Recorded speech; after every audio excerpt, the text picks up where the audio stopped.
Hi friends, నేను Raj Kumar. 3 days before శ్రీకాకుళానికి చెందిన దుబాయ్లో ఒక గల్ఫ్ బాధితుడి కోసం చెప్పా కదా. అతన్ని శుక్రవారం సాయంత్రం రోజు వాళ్ళు విడిచిపెట్టేశారు. సిఐడి వాళ్ళు విడిచిపెట్టేశారు. కంపెనీ వాళ్ళు టికెట్ బుక్ చేసి ఎయిర్పోర్ట్లో డ్రాప్ చేశారనమాట. ఎలా అంటే వాళ్ళు కేసు వాపస్ తీసుకున్నారు కంపెనీ వాళ్ళు. నాకు మంగళవారం సాయంత్రం ఆఫీస్ అవర్స్ అయిపోయాక ఇంటికి వెళ్తా ఉంటాను. ఆన్ ద వేలో ఒకరు నాకు మెసేజ్ పెట్టారు, మా ఏరియా అతను. మంగళవారం మరి బుధవారం, ఐ థింక్ సో, సరిగ్గా గుర్తులేదు. అయితే వెంటనే నేను వాళ్ళ డీటెయిల్స్ కనుక్కున్నాను. ఎవరు ఏందనే విషయం డీటెయిల్స్ కనుక్కున్నాను. ఎక్కడ పనిచేస్తున్నాడు ఆ డీటెయిల్స్ అన్ని కనుక్కున్నాక వాళ్ళ తమ్ముడు ఇక్కడ ఒక అతను ఇంకా దుబాయ్లో పనిచేస్తున్నాడు. అతను అబుదాబీలో ఎవరైతే బాధితుడు ఉన్నాడో అతను అబుదాబీ ముసాఫా ఏరియాలో కంపెనీలో పనిచేసేవాడు అనమాట.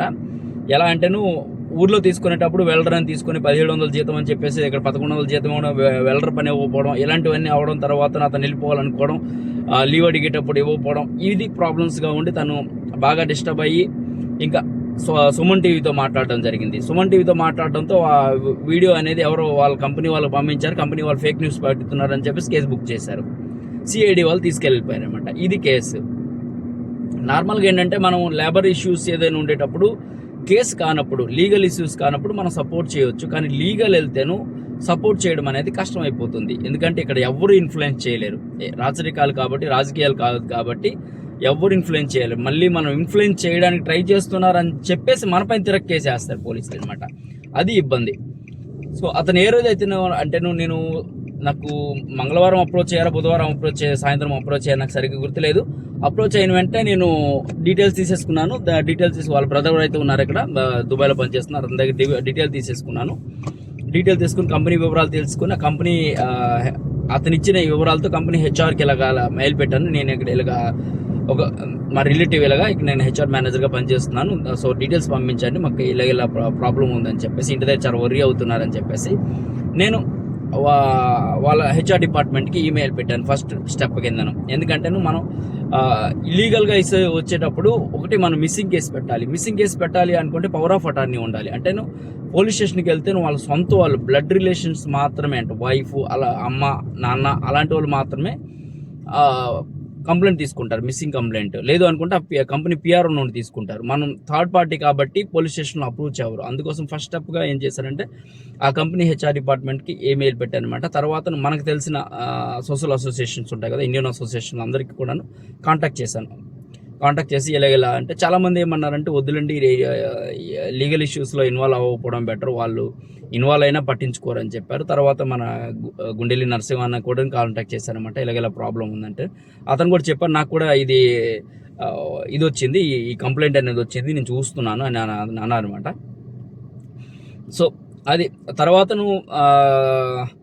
ఇదే అయిన తర్వాత బుధవారం నేను ఈమెయిల్ పెట్టాను. తర్వాత ఇది ఫాలోఅప్ చేసాం, మాట్లాడాకను శుక్రవారం ఉదయాన్నే అతను కంపెనీ వాళ్ళు కేసు అనేది వాపస్ తీసుకున్నారు. కంపెనీ వాపస్ తీసేసుకుని అదే రోజు టికెట్ బుక్ చేసి సాయంత్రానికి ముంబై ఫ్లైట్ వేస్తారనమాట. అది మొత్తానికి మనం హైదరాబాద్కి ఏదో ట్రై చేద్దాం అనుకుంటే వాళ్ళే సిఐడి వాళ్ళే సెటిల్మెంట్ చేస్తారనమాట. దీనిపైన అంటే టికెట్ తర్వాత ఫైనల్ సెటిల్మెంట్ అన్నీ చేపించేసి పంపించేశారు.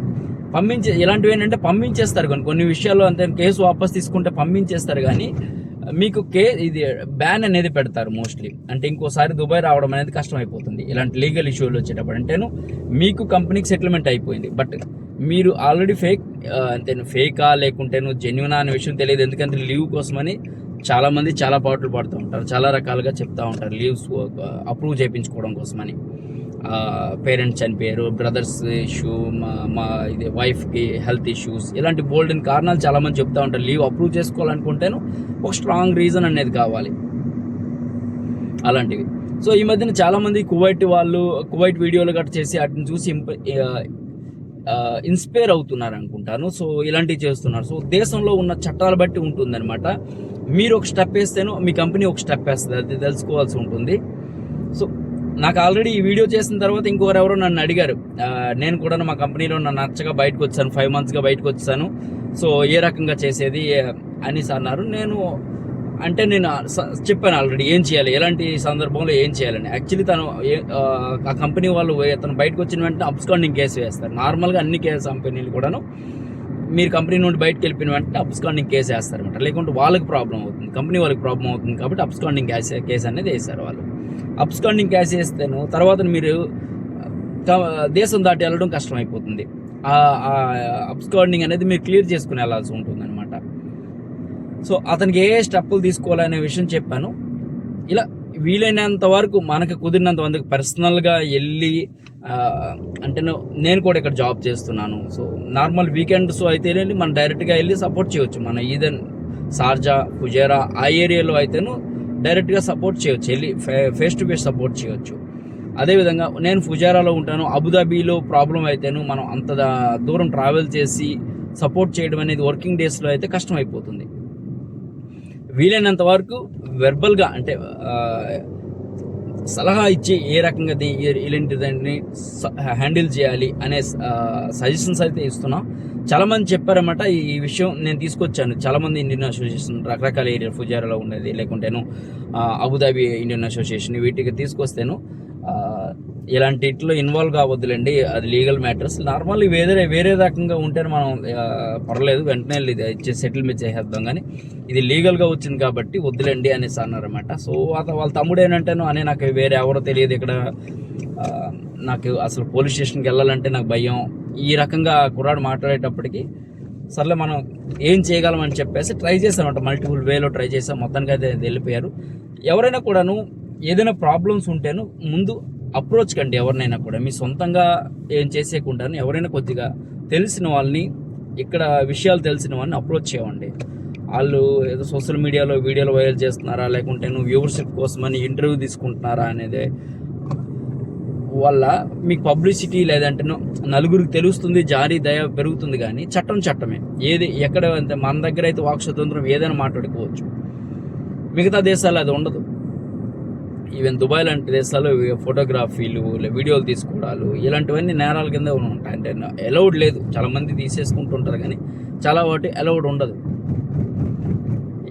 తర్వాత నీ సోషల్ మీడియాలో వైరల్ చేసేది, తర్వాత రాయల్ ఫ్యామిలీ కోసం మాట్లాడేది, ఇలాంటివన్నీ చాలా ఇన్స్ట్రక్షన్స్ అనేవి ఉంటాయన్నమాట ఈ దీనికోసమని. సో అలా ఇది చాలామందికి తెలియక వాళ్ళు చేసేస్తుంటే మనం ఒక స్టెప్ వేసేటప్పటికి అవతల కంపెనీ వాళ్ళు పిఆర్ఓలు ఎక్స్పీరియన్స్ ఉన్నాయి కాబట్టి వాళ్ళకి తెలిసి ఏ రకంగా ఇరికించాలనే విషయం. మీకేంటంటే మీరు కేసుకి వెళ్ళాలి అనుకుంటేను మీకు కేసులు హ్యాండిల్ చేయడం అనేది వేరే మళ్ళీ ఒక కష్టం. లాయర్ని ఏర్పాటు చేయించుకోవాలి, లాయర్ ఫీజే మీ కన్సల్టెంట్ ఫీజే మీరు అసలు భరించలేని రకంగా ఉంటాయన్నమాట. జస్ట్ కన్సల్టెన్సీ ఫీజు, వాదించడానికి కాదు, ఈ రకంగా ఉంటాయన్నమాట. సో అప్రోచ్ అయ్యే ముందు లేదా ఒక స్టెప్ తీసుకో ముందు ఎవరైనా తెలిసిన వాళ్ళని ఒకసారి కనుక్కోండి, ఏ రకంగా ఈ ప్రాబ్లం ఈ రకంగా ఉంది, ఎలా సెటిల్ చేయాలి దీన్ని అని తెలిసిన వాళ్ళు ఎవరైనా కాంటాక్ట్ చేసి తర్వాత ఇది మొత్తం చేసేసాకను రచ్చ అయ్యాకను మళ్ళీ కష్టం. ఎందుకంటే ఆ కంపెనీ వాళ్ళు కేసు వాపస్ తీసుకున్నారు, కొన్ని కంపెనీల వాళ్ళు అయితే కేసు వాపస్ తీసుకోరు. అది పాకిస్తానీ కంపెనీ అనమాట, చిన్న కంపెనీ. మోస్ట్లీ పెద్ద కంపెనీలు అయితేను వాపస్ తీసుకోవు మోస్ట్లీ, ఎందుకంటే మీరు కంపెనీస్తో ఛాలెంజ్ చేయలేరు లీగల్గా వచ్చేటప్పటికి.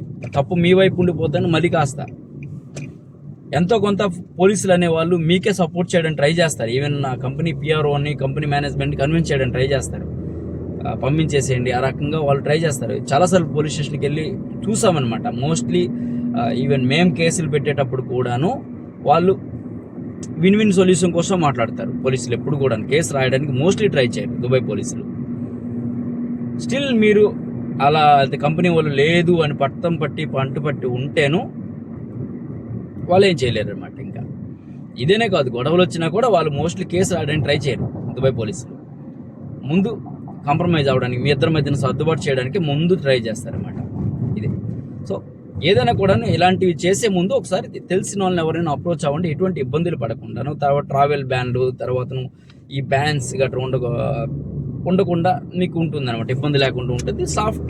స్మూత్ వేలో ఎటువంటి ఇబ్బంది లేకుండా మీరు వెళ్ళిపోవచ్చు. లేకుంటే ఇలాంటివి అనమాట చాలా ఇబ్బందులు పడాల్సి ఉంటుంది.